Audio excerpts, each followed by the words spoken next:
오늘 시편 92편 강해입니다. 시편 92편은 감사의 시편입니다. 내용 전체가 감사인데요. 1절 4절은 간증이면서 함께 하나님을 찬양하지 않은 권면하는 내용입니다. 주님의 놀라우심을 찬양하면서 우둔한 자, 악한 자들과 의로운 자를 비교하고 있습니다. 의로운 자들은 뭐라고 비교하고 있냐면 종려나무와 백향목에 비유하고 있고, 악한 자들은 풀과 그 풀꽃에 비유하고 있습니다. 이 말씀 보면서 우리가 어떻게 감사해야 되는지 한번 알아보도록 하겠습니다. 첫 번째로 1절부터 3절까지에 보면은 여호와께 대한 감사의 확신을 담고 있습니다. 1절 보면은 가장 높으신 하나님께 감사를 드리며 주님의 이름으로 노래하는 것이 좋습니다. 감사를 드린다는 말은 말로 감사한다는 거고요. 그리고 주님의 이름을 노래하는 겁니다. 그러면 감사는 어떻게 하는 겁니까? 말로도 하나님께 감사를 드리고 또 어떻게 해요? 찬양으로도 감사를 드리는 겁니다. 그래서 여러분이 말로 어떻게 합니까? 하나님께 기도할 때 감사하고 또 찬송으로 하나님께 감사를 표현하는 겁니다. 근데 어떻게 하느냐? 그것이 2절에 나와 있습니다. 아침에는 아까 노래했던 것처럼 주님의 사랑을, 이게 뭐냐면은 맨날 얘기하는, 이제 외우셨을 겁니다. 헤세드라고 했습니다. 이게 뭐예요? 한결같은 사랑이에요. 말 안 들어도 사랑하고 똑같이 사랑하는 겁니다. 여러분 자식 사랑하는 것처럼. 이게 뭐냐면은 100만 불짜리 차용증서를 써줬는데, 그리고 돈을 빌려줬는데 그것을 그냥 찢어버리는 겁니다. 하실 수 있겠어요? 강 집사님, 200만 불, 2 밀리언. 2 밀리언이 맞죠? 뭐라고 해야 되나? 200만 불을 받죠? 2 밀리언 맞아요. 2 밀리언을 빌려줬는데 그것을 빌려준 그 사인한 그 종이를 갖다가 안 갚아도 돼 하고 쫙 찢는 겁니다. 이게 바로 뭐냐면은 주님의 사랑, 한결같은 사랑. 그거를 아침에는 보여주십시오 하는 겁니다. 저녁에는 성실하심을 보여달라고 했는데 저녁 때는 잘 지켜달라는 뜻입니다. 침입자들로부터 편안히 잘 수 있도록 잘 지켜달라는 것입니다. 이것이 원래 성전에서 번제를 드릴 때, 아침에 번제 드리고 저녁에 번제 드릴 때 말하던 그런 기도문처럼 말하던 것이라고 이렇게 말하는 사람도 있습니다. 그래서 아침에 저녁에 우리도 똑같이 그렇게 감사할 수 있습니다. 아침에는 하나님 한결같은 사랑을 보여주세요. 저녁에는 뭐예요? 안전하게 지켜주세요. 자는 동안도 하나님 잘 지켜주세요. 이렇게 할 수 있습니다. 두 번째로 4절부터 6절에 보면 위대하신 여호와의 일을 찬양하고 있는데요. 하나님께서 하신 일에 대해서 기쁨을 표현하고 있습니다. 뭐라고 하고 있습니까?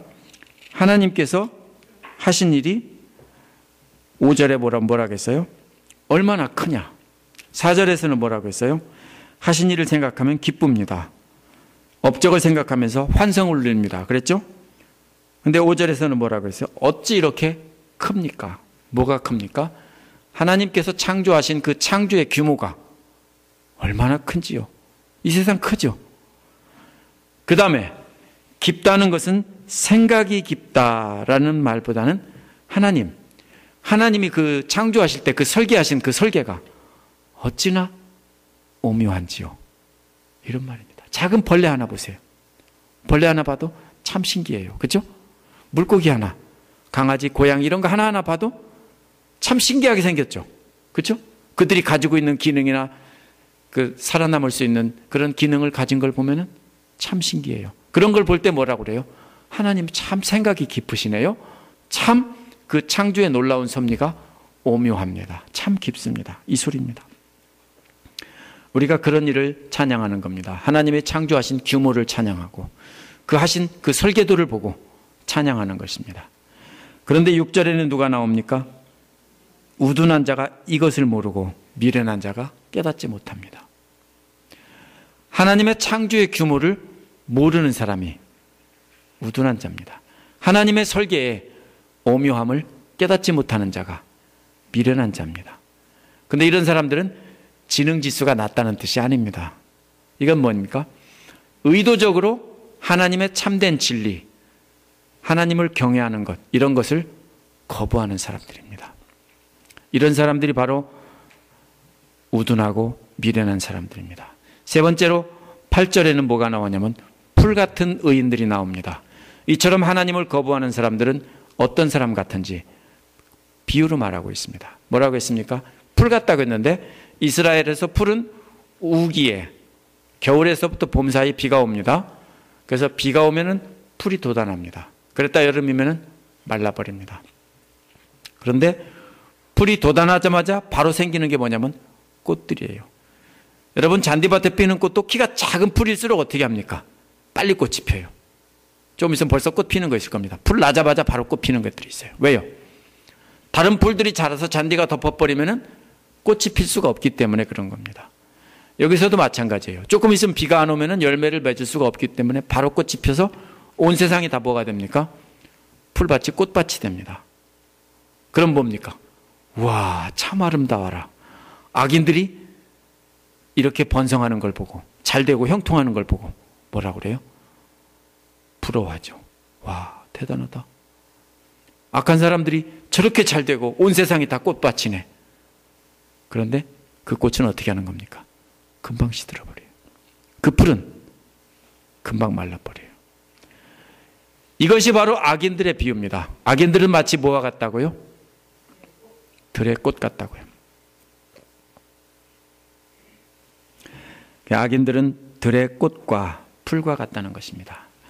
그 다음에 나오는 말씀은 9절에 나오는데 높임 받으실 여호와가 나옵니다.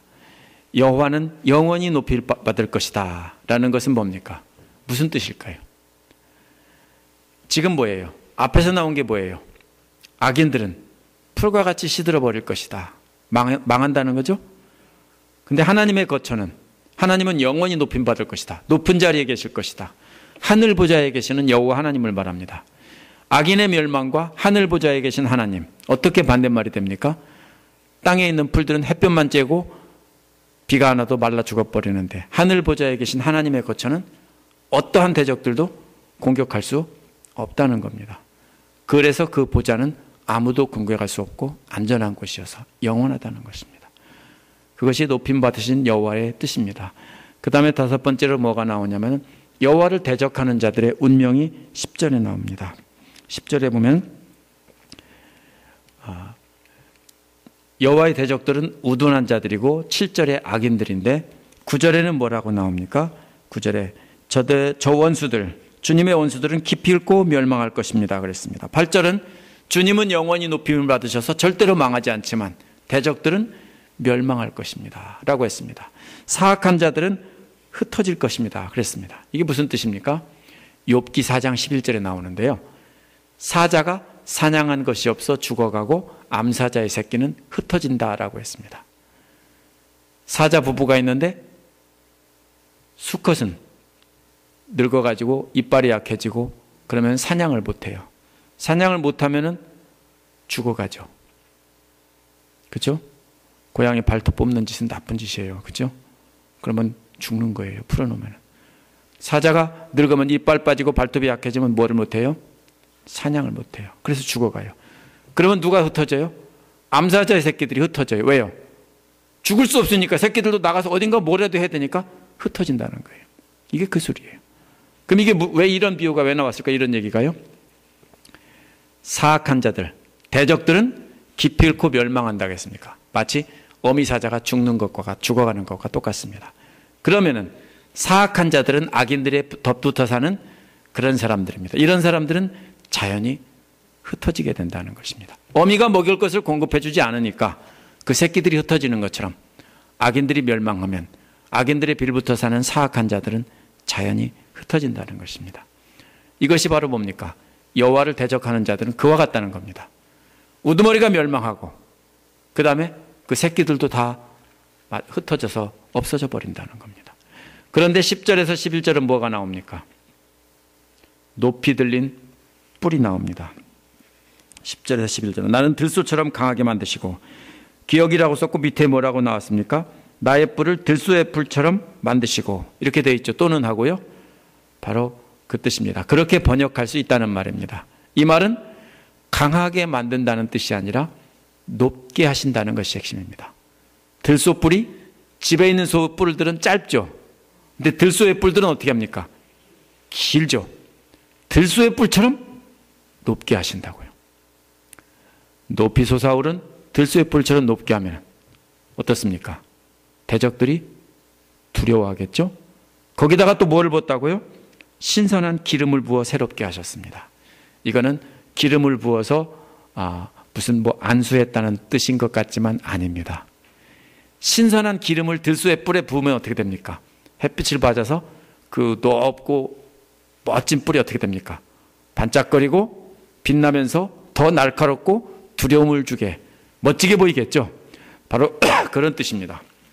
그래서 높이 들린 뿔에 신선한 기름이 부어져서 반짝거리며 빛납니다. 그리고 그 뿔을 가지고 이제 대적들을 위협하는 모습입니다. 그래서 잘 갈린 칼에다가 아주 신선한 기름을 부어가지고 이렇게 딱 들었을 때 기름 묻은 칼이 반짝이는 것처럼 번뜩이는 섬광을 보고 대적들이 놀라는 것처럼 그렇게 놀라게 된다는 뜻입니다. 그 다음에 보면은 12절에서 15절은 악인들의 번성이 나옵니다. 이제 대적들은 사라지고 높이 들려진 들소의 뿔에 신선한 기름이 발라진 것 같던 의인들의 모습이 나오는데 이제 싸움이 끝나고 악인들은 사라지고 의인들이, 제가 말을 잘못했습니다. 악인의 번성이 아니고 의인의 번성입니다. 이제 의인들이 뭐가 같이 된다고 했습니까? 종려나무처럼 또 백향목처럼, 종려나무처럼 우거진다고 했고 백향목은 치솟는다고 했습니다. 종려나무는 뭡니까? 오아시스 가에 뿌리 박고 있는 뭡니까? 팜추리입니다. 이게 뭐예요? 사막에서 오아시스, 사막에 있는 다른 풀들은 다 말라 죽었는데 오아시스에 있는 종려나무들은 깊이 물가에 뿌리 박고 있기 때문에 아무리 햇빛이 강하게 내리쬐도 마르지 않습니다. 그래서 크게 성장하고 그걸 가지고 바구니도 만들고 지붕도 만들고 축제 때 흔들고 합니다. 그처럼 번성해서 복되게 쓰임받는다는 뜻입니다. 그 다음에 백향목은 아주 키가 큰 나무인데요. 이스라엘의 북쪽 레바논에 있는 나무입니다. 산에 있는 나무인데 하늘을 찌를 듯 높이 솟아올라 있습니다. 이 나무는 벌레가 갉아먹지도 못하고 악기 만들고 가구 만들고 솔로몬의 궁전을 만들 때도 레바논의 백향목으로 만들었다고 했습니다. 이런 귀한 나무 같다는 겁니다. 하나는 뭐예요? 물가에 심기운 가뭄에도 마르지 않는 나무고 또 하나는 백향목처럼 하늘을 찌를 듯 높은 멋진 나무처럼 그렇다는 겁니다. 특징이 뭐예요? 뭐하고 비교되는 겁니까? 풀과 풀꽃. 풀꽃이 피면 화려하긴 하지만 잠깐 사라져버리고 만다는 거예요. 근데 의인들은 울창한 숲이 되고 또 하늘을 찌르는 큰 나무가 된다는 겁니다. 그래서 이 두 종류는 13절에 보면 이 두 종류의 나무들이 어디에 뿌리를 내렸다고 했어요? 주님의 집에 뿌리를 내렸으니 우리 하나님의 뜰에서 크게 번성할 것이다 했습니다. 그래서 하나님의 뜰에서 번성한다는 얘기는 하나님의 품 안에서 산다는 얘기입니다. 놀라웁게 번영한다는 것입니다. 하나님 앞에 나와서 예배를 한다는 뜻입니다. 만약 나무가 주님의 뜰에, 성전 뜰에 뿌리를 내렸으면 뭡니까? 항상 하나님과 함께 있는 거죠. 그것처럼 하나님을 섬기는 의인들은 항상 뭡니까? 하나님을 예배하며, 그렇다고 항상 성전에 있는다는 뜻이 아닙니다. 항상 기도하고 말씀 묵상하고 찬양하며 그렇게 산다는 것입니다. 그래서 14절에 보면 뭐라고 되어 있습니까? 놀라운 축복이 나오는데 늙어서도 여전히 열매를 맺으며, 나무가 늙으면 나무도 열매를 맺지 못합니다. 그런데 늙어서도 여전히 열매를 맺고 진액이 넘치고 항상 푸를 것이다. 이런 축복입니다. 이런 놀라운 축복은 의인들은 번성할 뿐 아니라 오랫동안 축복을 누리게 된다는 것입니다. 그래서 15절에서는 뭐라고 합니까? 그리해서 주님의 올곧으심을 나타낼 것이다 그랬습니다. 언제나 공정한 심판을 내린다는 겁니다. 대쪽 같다 이런 말을 우리는 하죠. 올곧다라는 말이 그런 말입니다. 그래서 항상 치우치지 않고 공정한 판단을 내리신다고요. 공정한 판단을 안 내리시면 대개 누구 편이 됩니까? 돈 많은 사람 편이 되고 힘 있는 사람 편이 돼서 약한 자들을 괴롭힙니다. 그렇죠? 그런데 올곧은 판단을 하면은 억울함을 어떻게 해주시는 거예요? 풀어주시는 거예요, 하나님이. 그 소리입니다. 그래서 주님은 그래서 나의 반석입니다. 무슨 소리입니까? 반석은 흔들리지 않는다고요. 모래나 견은 뭡니까? 바람 불면 날아가는 건데 반석은 바람 불어도 날아가지도 않고 흔들어도 흔들리지 않습니다. 그래서 주님은 나의 반석 뭡니까? 흔들리지 않는다는 겁니다. 흔들리지 않고 항상 어떻게 합니까? 나를 떠받쳐 주신다는 겁니다.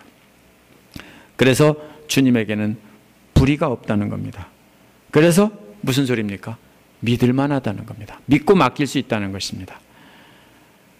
우리가 이 말씀을 통해서 보는 것은 창조의 규모와 그 오묘함에 대해서 찬양하지 않는 사람들이 악인입니다. 악인은 나쁜 짓을 하는 사람이 악인이 아니라 하나님을 찬양하지 않고 하나님께 감사하지 않고 하나님을 경배하지 않고 사는 사람들이 악인입니다.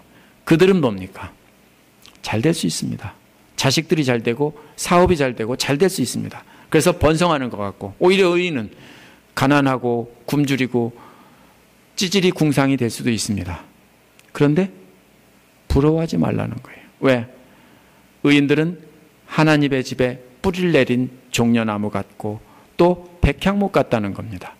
그래서 의인들에 대해서는 아침에는 한결같은 사랑으로 지켜주시고 밤에는 그 성실하심으로 지켜주신다는 겁니다. 그 시편 1편에서 뭐라고 했습니까? 의인은 시냇가에 심기운 나무 같다고 했고 악인들은 바람에 나는 겨와 같다고 했습니다. 비슷한 비유입니다. 의인들은 이제 누굽니까? 예수 그리스도의 말씀을 듣고 예수님께 뿌리를 내려서 그분으로부터 생수를 공급받고 사는 사람들입니다. 예수님이 뭐라고 했습니까? 내게로 와서 마시라고 했죠. 목마른 자들아. 이런 사람들은 예수님의 말씀을 듣고 행하는 자들이고 이런 사람을 예수님이 뭐라고 했습니까? 반석 위에 집을 지은 자와 같다라고 했습니다. 그러면 우리가 느껴야 될 게 뭡니까? 지금 시편 기자가 이런 노래를 할 때 행복하고 좋아서 이렇게 찬양하는 겁니까? 아닙니다. 악인들이 뭐와 같이 풀과 같고 풀의 꽃처럼 쫙 펴져서 초원에 가득한 꽃과 같이 퍼져 있어요. 그걸 보고 부러워하기 쉬운데 부러워하지 말라는 겁니다. 이제 의인들은 현재의 삶이 아무리 힘들더라도 하나님께 뿌리를 내리고 예수 그리스도께 생수를 공급받는 것을 생각하면서 기뻐하고 감사하시기 바랍니다. 제가 성민규 목사님 그 책을 쓴 것을 한 이틀에 걸쳐서 다 읽고 나서 그 추천사를 썼습니다. 근데 그 핵심이 뭐냐면요. 이런 거예요. 하나님, 해군사관학교 졸업하고 대위로 잘 근무하다가 승진할 수도 있고 별도 달 수 있고 그런데 10년 만에 그만두고 목회했다고 나섰는데 하겠다고 나섰는데 안수받고 한국으로 갔는데 목회할 자리도 없어지고 2주 만에 떠들고 먹을 것도 없어지고 애들은 달라고 하고 이게 옳은 겁니까? 질문이에요. 고난이죠? 그런데 뭐예요? 그래도 기쁘다는 거예요. 왜? 하나님께서 주시는 복을 생각하며 장차받을 큰 축복을 생각하며 그래도 기뻐한다는 거예요. 그럼 그 책의 내용이 뭐냐면은 왜 믿는 사람들이 고난을 받는데 고난받는 성도들이 어떻게 해서 기뻐해야 되느냐? 하나님을 인해서 기뻐해야 된다는 거예요. 저도 가끔은 그런 생각해요. 지금이 더 힘들어요, 사실은. 제가 평신도 시절 교사로 살면서 열심히 충성할 때보다 힘들어요. 강 집사님은 힘드시다고 했는데 저는 월요일부터 토요일까지 맨날 교회 가 살았습니다. 거의 다 맨날 가서 살고 찬양 연습하고 찬양 인도하고 성경 공부 가르치고 구역 예배 인도하고 별거 다 했습니다. 주일날은 아침 8시에 가면요 밤 11시에 돌아왔습니다. 교회에서 살았어요. 근데요 지금이 훨씬 힘들어요. 근데요 지금이 더 기뻐요. 우리가 편안하고 지금 삶이 행복하다고 해서 찬양하고 감사하는 게 아니에요. 삶은 비록 힘들고 어렵고 낙심이 돼요. 저도요 제가 여러분 보고 뭐라고 하면 낙심되시죠? 여러분도 저한테 뭐 한마디 조금 뭐라면 저도 똑같이 낙심돼요. 그런데 금방 회복되는 이유가 어디 있냐면 바로 하나님을 생각하니까 회복이 되는 거예요. 천국을 생각하고 그곳에 뿌리를 내리고 영원히 살 것을 생각하니까 기쁜 거예요. 그래서 위로를 받고 다시 강단에 서고 다시 말씀 전할 수 있는 거예요. 그래서 이것을 생각하면서 아무리 힘들더라도 하나님을 생각하며 감사하며 정말로 백향목 같고 오아시스 가에 있는 종려나무 같이 그런 삶을, 그런 축복을 누리시길 바랍니다. 기도하겠습니다.